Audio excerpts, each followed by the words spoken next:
Foi pra eu sair, né?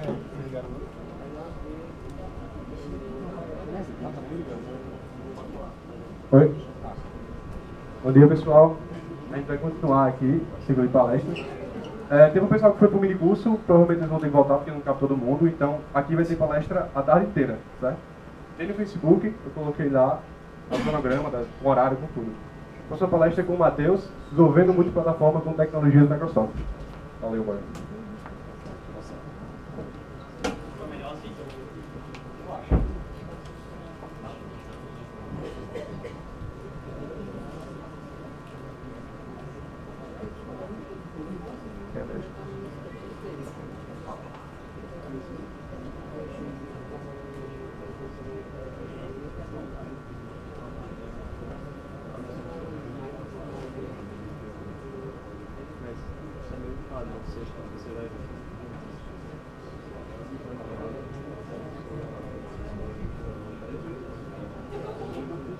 Boa tarde a todos.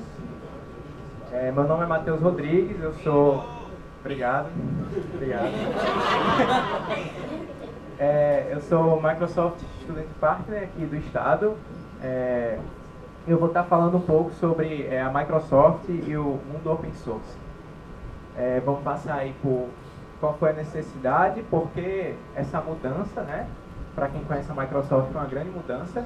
E falar um pouco do que a gente pode fazer com todos os projetos que hoje a Microsoft tem, que é open source.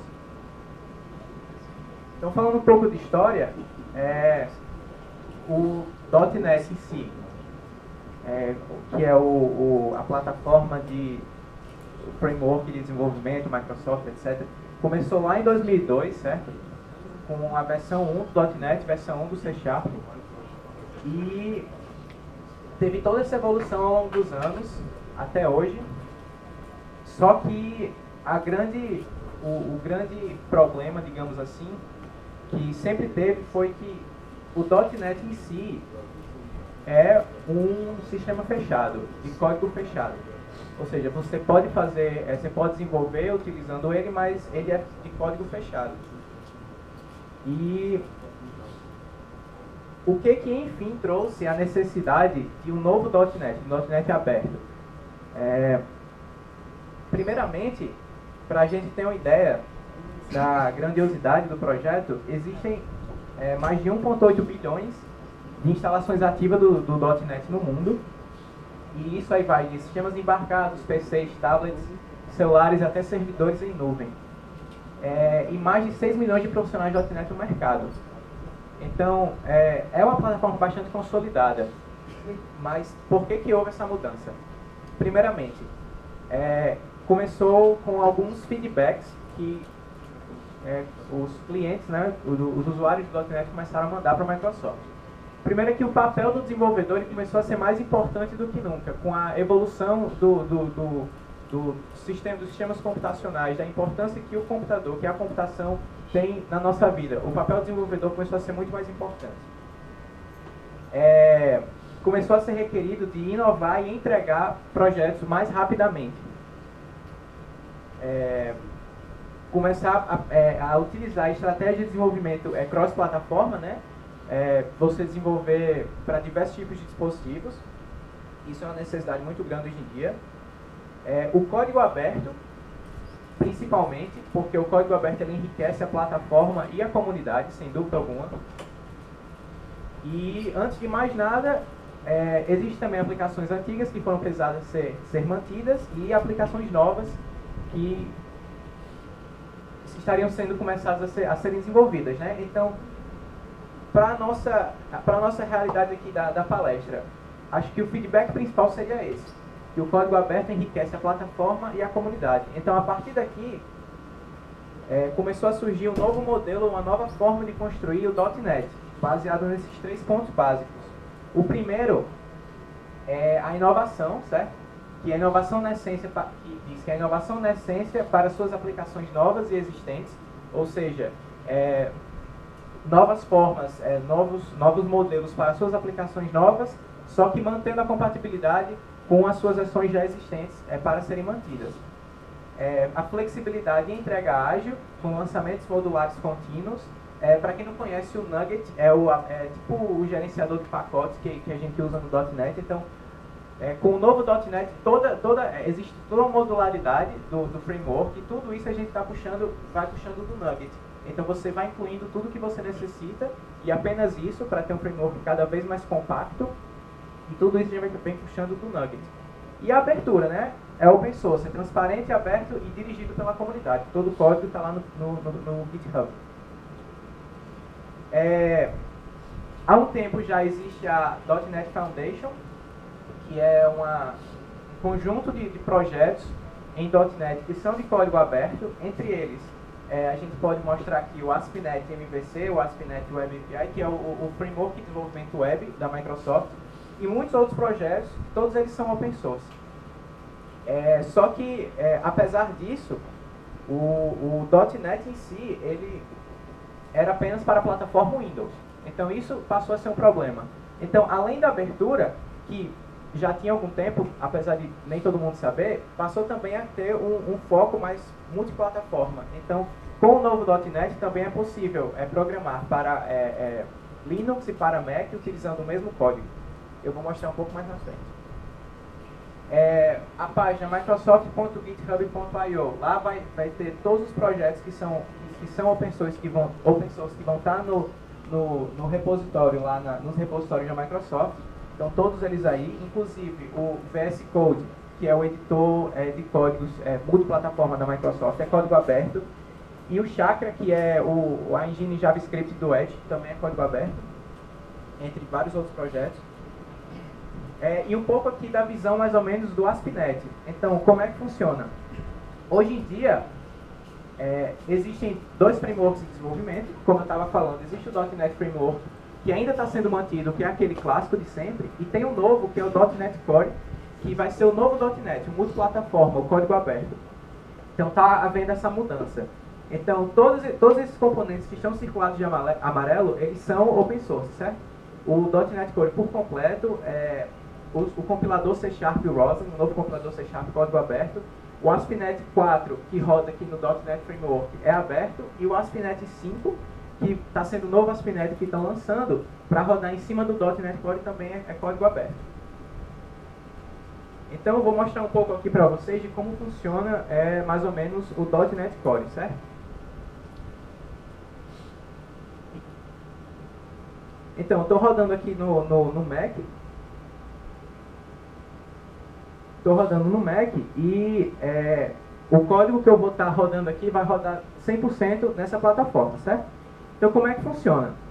Existem alguns componentes hoje em dia no .NET Core que são basicamente três, que é o DNVM, que vai ser o .NET Version Manager, o gerenciador de versões, que aqui você vai estar instalando as runtimes, certo?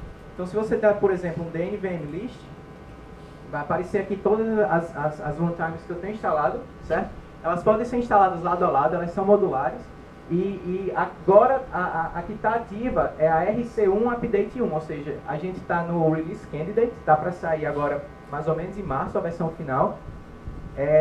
E agora a gente está na RC1. Então, é essa que eu estou utilizando. Então, eu vou estar rodando aqui um componente dentro do Yeoman, que é o generator do ASP.NET. Quando eu coloco aqui Yo ASP.NET, ele me dá uma série de projetos que eu posso estar criando, como uma aplicação console, uma aplicação web. Então, como eu vou começar bem simples aqui, uma aplicação console.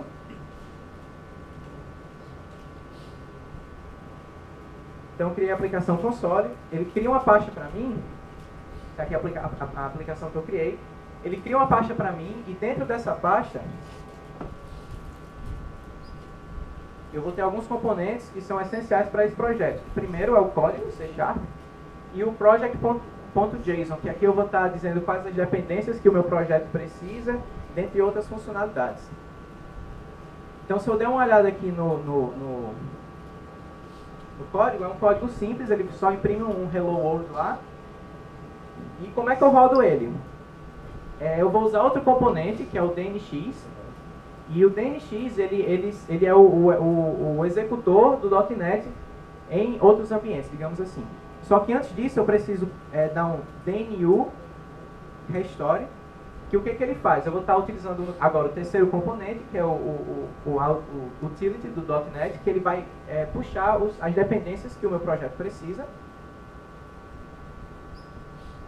Feito isso, eu posso dar o DNX run, que ele vai rodar aquele código e vai apresentar para a gente o Hello World. Então, esse código ele tá rodando, como eu mostrei lá antes, em cima desse .NET Core lá, o RC1 que está ativo no sistema agora.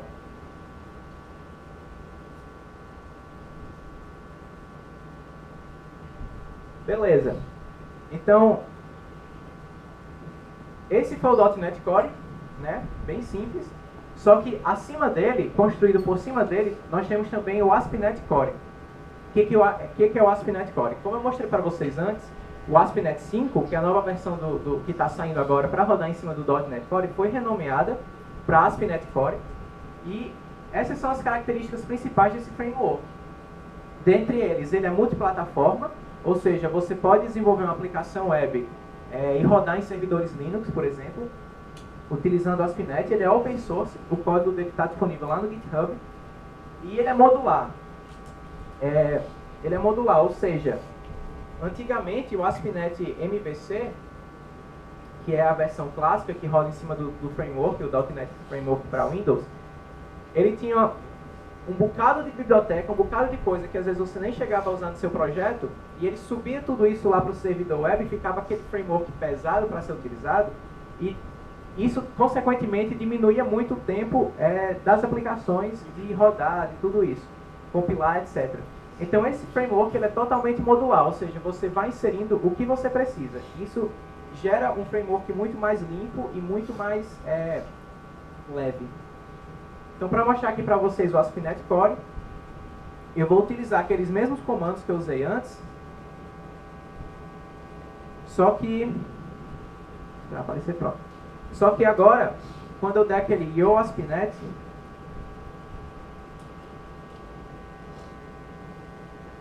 ele vai mostrar aqui as aplicações que eu posso criar, e eu vou criar aqui uma Web Application.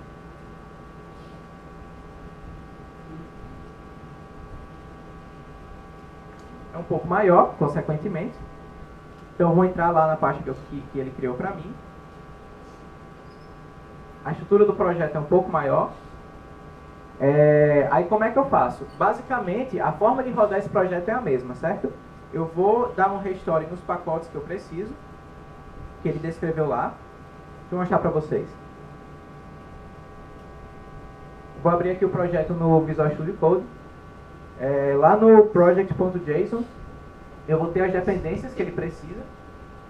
Quando eu der o restore, ele vai puxar apenas essas dependências.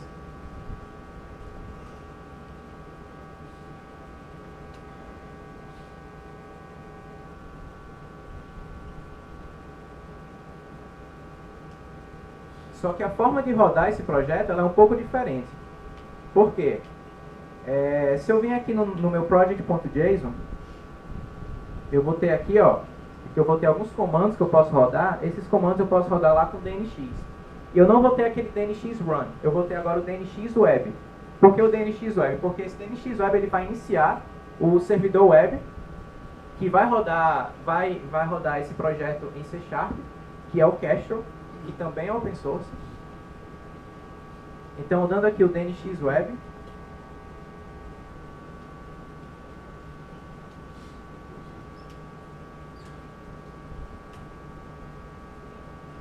o que ele fez aí? Primeiramente, como eu criei uma aplicação web, essa aplicação web ela já vem com alguns componentes. Um deles é a parte de autorização e autenticação da aplicação. Então ele já criou um banco de dados SQLite, já aplicou as migrations, ou seja, o modelo do banco de dados agora ele está de acordo com o modelo de classe que eu tenho dentro da aplicação e já está rodando a aplicação iniciada. Então se eu for lá no localhost porta 5000,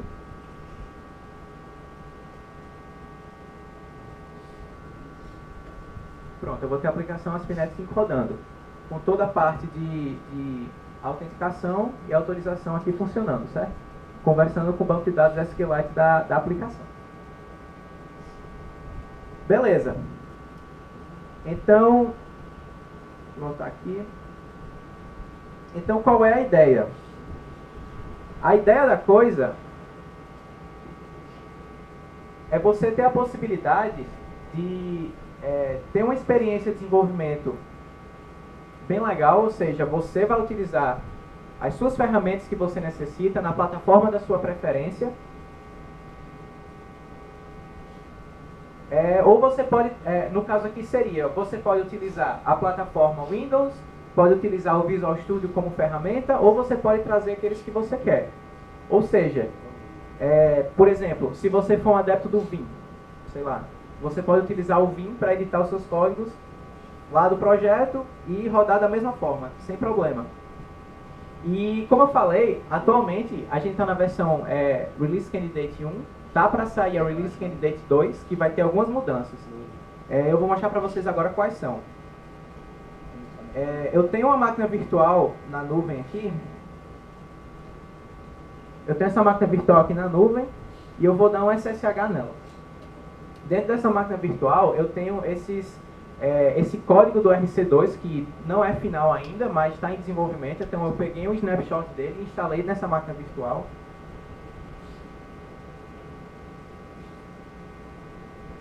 E eu vou mostrar, aqui ela é Ubuntu, certo? É Linux, e eu vou mostrar para vocês como é que funciona mais ou menos.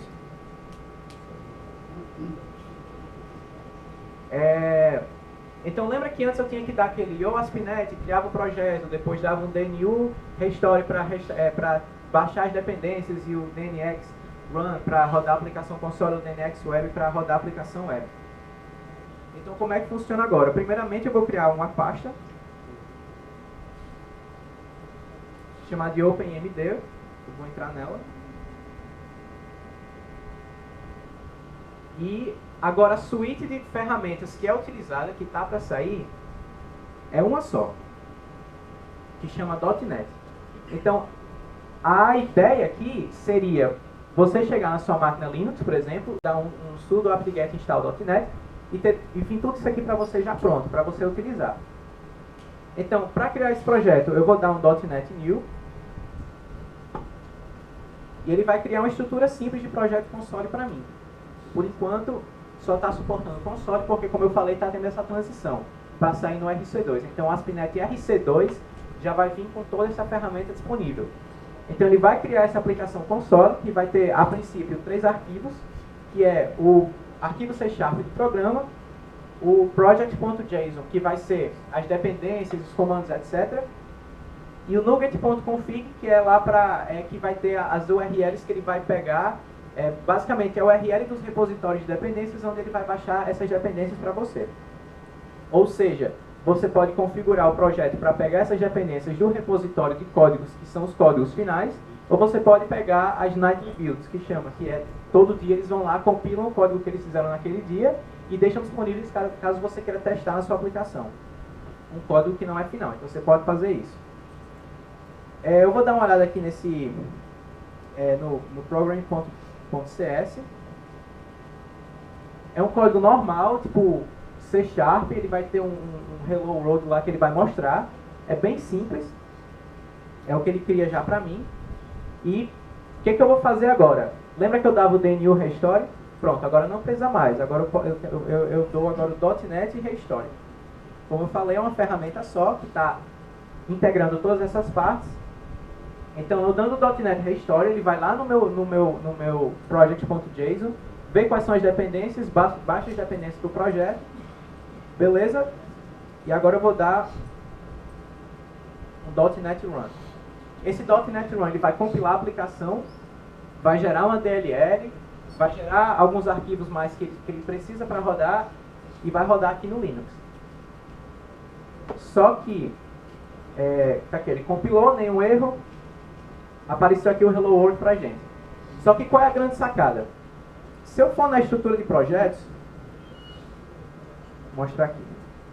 Se eu for lá onde ele cria esse projeto, que é nessa parte aqui, eu vou ter uma cambada de arquivo aqui, um ADLL, um PDB, um bocado de coisa. E o OpenMD que vai ser o código binário, certo? Só que esse binário, ele não é nativo.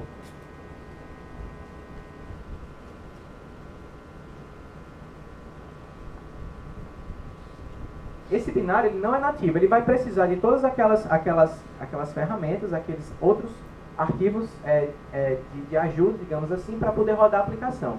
Só que qual é a grande sacada? A grande sacada é você tentar pegar todos esses arquivos e concentrar num só, para você ter uma aplicação só, um binário só.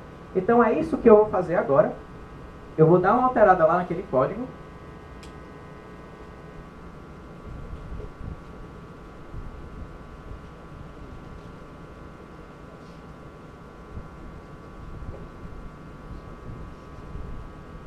Pronto, alterei o código, agora ele vai mostrar hello openmd. E eu vou compilar, só que eu vou compilar agora de uma forma diferente. Eu vou dar um .NET Build e eu vou passar uma flag para ele, que vai ser a flag native. O que essa flag vai fazer? Ela vai pedir para o compilador lá compilar o código e transformar no binário nativo. Ou seja, ele pega esse código, transforma no binário nativo do Linux, ele faz aquele mesmo processo de compilação, está compilando em cima do .NET Core versão 5. Nenhum erro, nenhuma mensagem. Agora ele vai pegar aquele assembly, openmd.dll, vai transformar esse assembly num binário nativo. Então se eu for lá naquela mesma pasta onde eu estava antes,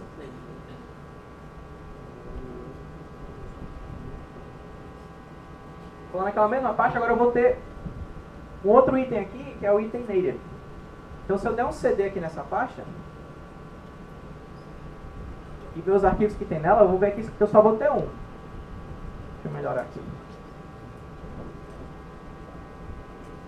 Aqui, eu só vou ter um, que é o OpenMD. Ele é um executável, é um binário nativo. E se eu rodar ele aqui, vai mostrar aqui aquele hello OpenMD que eu fiz. Ou seja, ele é nativo, ele vai rodar rapidamente. Então, qual é a ideia?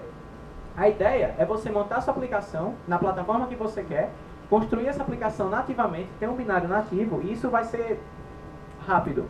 Isso vai ser muito melhor do que você ter uma aplicação que depende de uma DLL, depende de vários outros arquivos para rodar. Então essa é a inovação que o novo .NET está trazendo. Lembrando que tudo isso é open source, certo? Se a gente for lá no GitHub, deixa eu mostrar aqui no...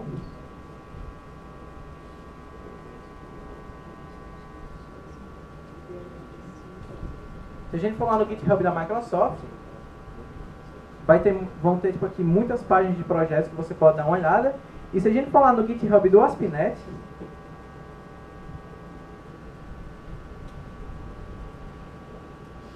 eu botei toda a parte aqui ó, do servidor Web Cache ou do Entity Framework, que vai ser o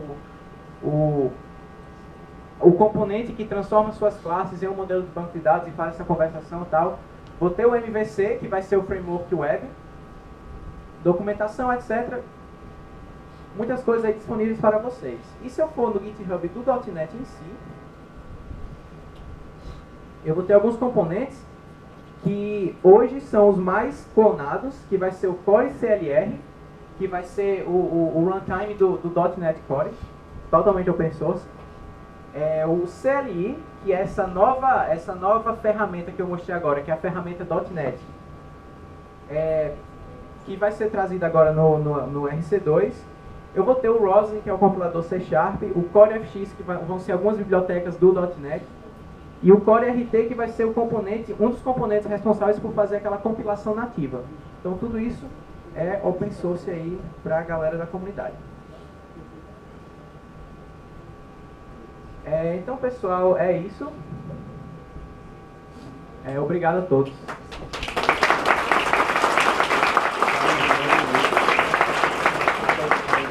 De pergunta. Alguma pergunta? Uma de cada vez, pessoal.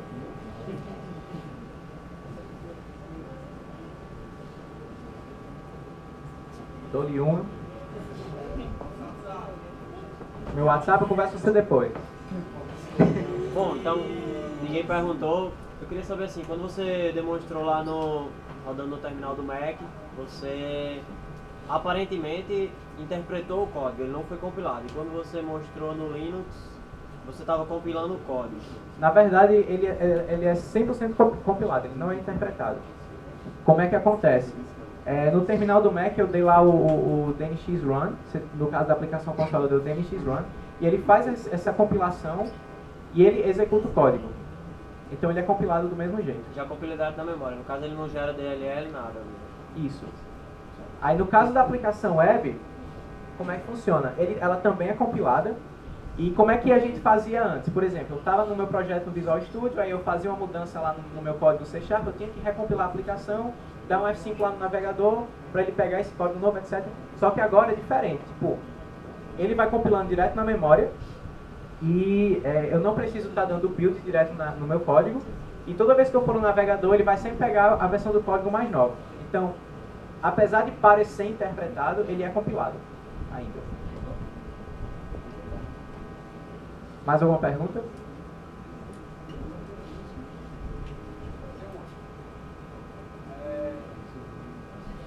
Open source e Microsoft demorou muito para poder se juntar, né? Antigamente a galera ou era Microsoft ou mexia com Open source. A galera ainda sente isso, mas ainda vale a pena trabalhar com Open source para a Microsoft, usar a tecnologia do Microsoft Visual Studio, Azure, essas coisas, para desenvolver projetos Open source. Eu acredito que sim, porque, tipo, eu falei no início da palestra que houve a mudança de demanda porque foi um feedback que a Microsoft começou a receber. Então, isso ainda está no início, isso ainda vai se tornar muito mais maduro. Então, aqui a gente está pegando coisas muito novas que há um ano atrás, por exemplo, não existiam. Então, está havendo um investimento muito grande mesmo em relação a isso. Times inteiros estão sendo, tipo, selecionados para trabalhar só com open source. E eu acredito que vale muito a pena, porque é uma plataforma consolidada no mercado e, tipo, essa mudança para open source tipo, abrindo as portas para você ter um framework muito mais flexível. Então, eu acredito sim que vale a pena.